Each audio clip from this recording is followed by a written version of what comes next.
फायदा उठाते हुए अपनी खाला के साथ हवेली से निकल जाती है।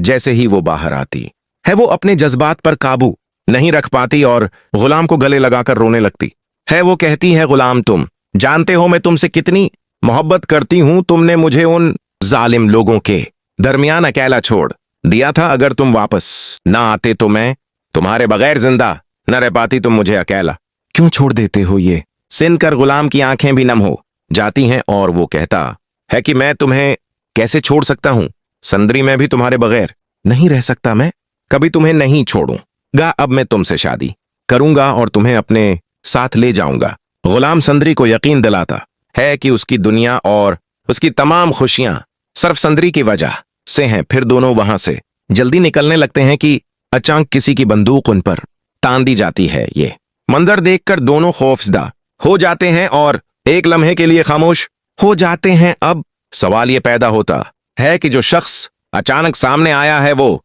इनकी मोहब्बत को बचाने आया है या एक नई मुसीबत बनकर सामने आया है। हैरान कुन तौर पर यह बादशाह नहीं बल्कि कुर्बान अली होता है।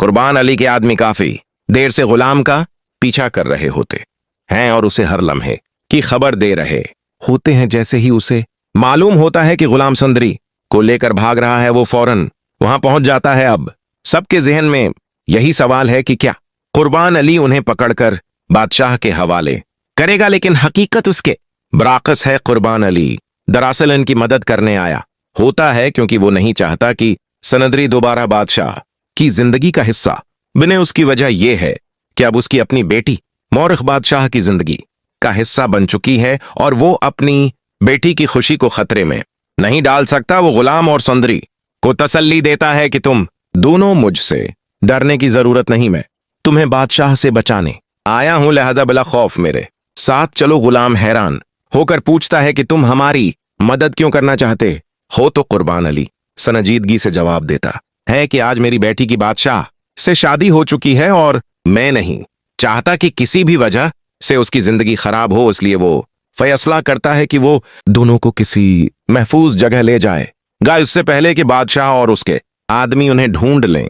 दूसरी तरफ जैसे ही बादशाह बारात लेकर वापस आता है, खुर्शीद उसके कमरे में जाकर शोर मचाना शुरू कर देती है ताकि बादशाह को यकीन हो जाए कि उसे कुछ मालूम नहीं और किसी को शक न हो कि संदरी को गुलाम के साथ भिजवाने में उसका हाथ है। बादशाह फौरन अपनी फूफी के कमरे में जाता है और पूछता है, क्या हुआ? खुर्शीद घबराई हुई आवाज में कहती है कि संदरी कमरे में नहीं है, मैंने खुद उसे बंद क्या था, शायद वो यहां से भाग गई है। यह सुनकर बादशाह के कदमों तल्ले जमीन निकल जाती है और वो शक की निगाह से देखने लगता है। उसका दिल गुस्से से जल उठता है। वो अपनी फूफी को गहरी नजरों से देखता है तो खुर्शीद फौरन कहती है, तुम मुझे उस तरह क्यों देख रहे हो? मैं तो